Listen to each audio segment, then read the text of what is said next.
दोस्तों, मोहम्मद रफ़ी साहब ना ही सिर्फ एक अच्छे गायक थे बल्कि बहुत ही नेक दिल इंसान थे। कई ऐसे मौके आए जब उन्होंने अपनी गायकी के पैसे तक नहीं लिए। कई जगहों पर फ्री में गाया तो कहीं पर 1 रुपए लेकर गाया तो कहीं पर गाने के कम पैसे लिए। ये वो दौर था बॉलीवुड का जब बॉलीवुड में रिश्ते जो हैं दिल से निभाए जाते थे और फिल्मों की कहानी हटकर होती थी और लोग एक दूसरे की मदद किया करते थे।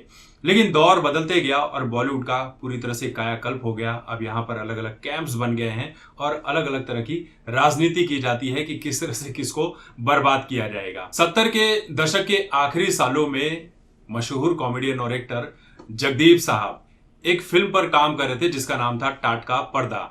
इस फिल्म के लिए वो मोहम्मद रफ़ी साहब से गाने गवाना चाहते थे। जब मोहम्मद रफ़ी साहब स्टूडियो में पहुंचे तो उन्हें पता था कि जगदीप के साथ उन्हें गाने की कुछ लाइन गानी है और मोहम्मद रफ़ी साहब को ये बिल्कुल भी नहीं पता था कि इस फिल्म के जो प्रोड्यूसर हैं वो खुद जगदीप साहब हैं।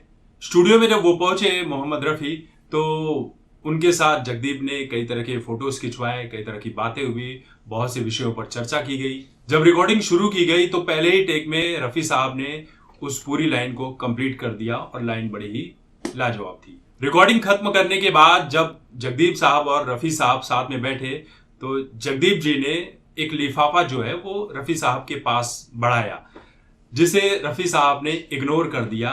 उन्होंने कहा कि मुझे नहीं पता था कि तुम इस फिल्म के प्रोड्यूसर हो, लेकिन तुम मेरे बेटे जैसे हो। तुम्हें मैं उस वक्त से जानता हूं जब तुम एक चाइल्ड आर्टिस्ट के तौर पर फिल्मों में काम किया करते थे। तुम बिल्कुल मेरे बेटे जैसे हो। मैं इस फिल्म के लिए 1 रुपए भी नहीं लूंगा, बल्कि कोई और मदद चाहिए मुझसे तो बताओ, मैं उसके लिए भी तैयार हूं। हालांकि यह फिल्म बजट के चलते उस वक्त नहीं बन पाई और इस फिल्म का काम रुक गया।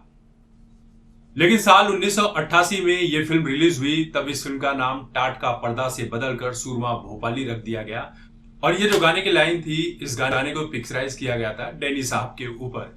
तो ये हैं मोहम्मद रफ़ी साहब जो रिश्ते जो हैं दिल से निभाया करते थे। गायकी का तो उनका कोई सानी ही नहीं था। इतने बड़े गायक, इतने बेहतरीन तरीके से गाते थे और धार्मिक गाने, हिंदुइज्म के गाने उन्होंने इतने गाए हैं, इतने भजन गाए हैं, इतने गीत गाए हैं कि वो आज भी लोगों की जुबान पर हैं। तो ये वो दौर था बॉलीवुड का जो बहुत ही बेहतरीन दौर था, जो रिश्ते जो हैं दिल से निभाए जाते थे, एक दूसरे की मदद की जाती थी। ये वीडियो आपको कैसा लगा कमेंट करके